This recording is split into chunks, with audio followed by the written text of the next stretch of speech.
Hai, selamat pagi. Bertemu lagi bersama Bu Guru Ade. Anak-anak hebat semuanya, bagaimana kabar kalian hari ini? Bu Guru harap kalian semua senantiasa dalam keadaan sehat dan tidak lupa untuk selalu bersemangat ya.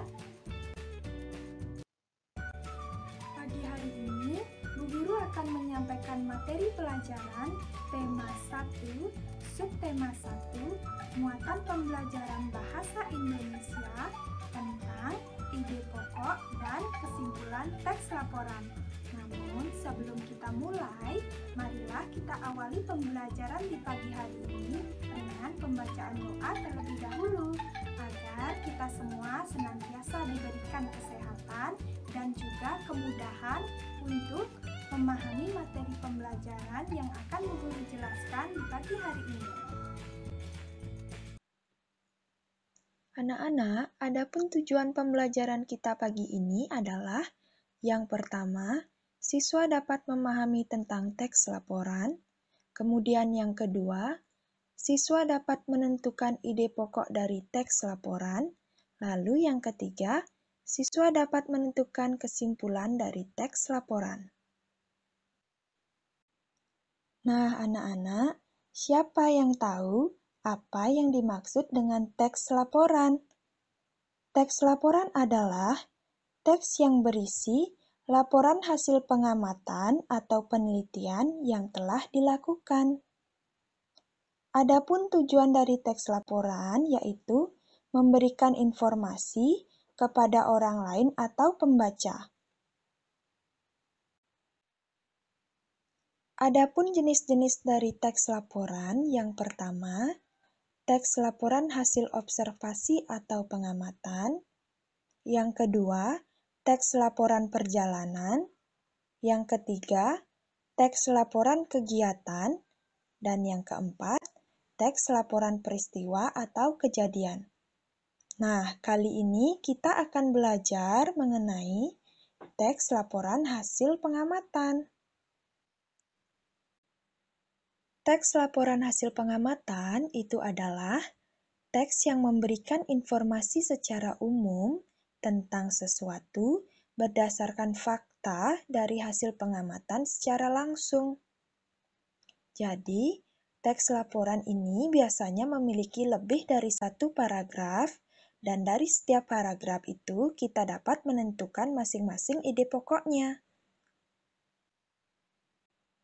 Teks laporan hasil pengamatan ini juga berisi yang pertama, informasi umum, lalu ada kumpulan fakta atau hasil dari pengamatan, dan yang terakhir kesimpulan. Nah, berikut ini adalah contoh dari teks laporan. Nah, anak-anak, di sini ada contoh teks laporan yang berjudul Tumbuhan Sumber Kehidupan. Pada paragraf pertama, Indonesia adalah negara kepulauan yang terletak di garis khatulistiwa. Indonesia memiliki dataran tinggi, dataran rendah, dan perairan. Nah, anak-anak, coba kalian lanjutkan ya membacanya. Kalian bisa membacanya dalam hati.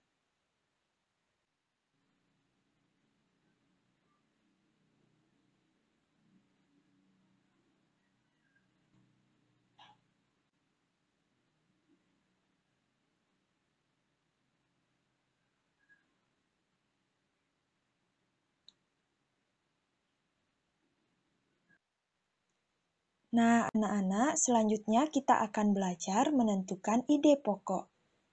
Siapa yang tahu apa sih yang dimaksud dengan ide pokok?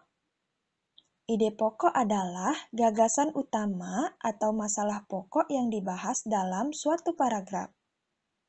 Ciri-ciri dari ide pokok yang pertama, mengandung pokok persoalan atau inti dari persoalan. Yang kedua, ide pokok dapat ditemukan dalam satu kalimat utama dan dinyatakan secara eksplisit. Artinya akan terlihat pada sebuah paragraf. Yang ketiga, biasanya kalimat utama terletak pada awal atau akhir paragraf. Nah, itulah ciri-ciri ide pokok ya anak-anak. Sekarang kita akan lihat contoh dari ide pokok. Nah, tadi kalian sudah membaca teks laporan yang berjudul Tumbuhan Sumber Kehidupan.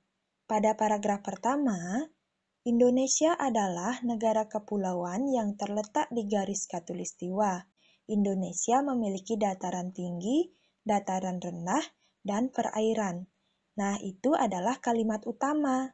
Sedangkan, ide pokok yang dapat kita temukan dalam paragraf tersebut adalah Indonesia adalah negara kepulauan yang terletak di garis khatulistiwa.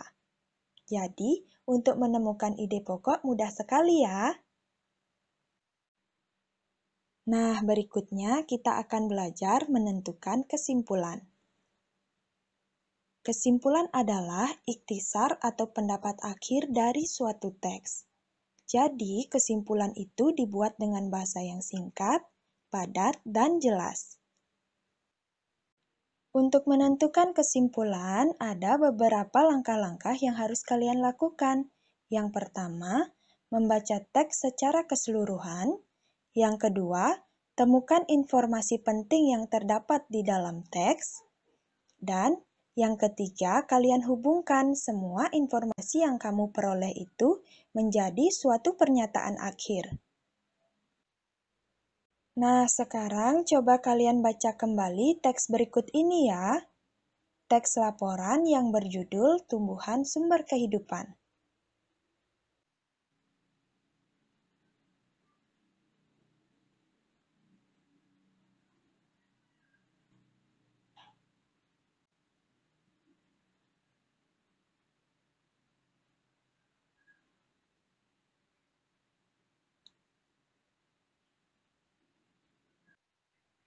Nah, sekarang marilah kita buat kesimpulan dari teks yang sudah kalian baca tadi.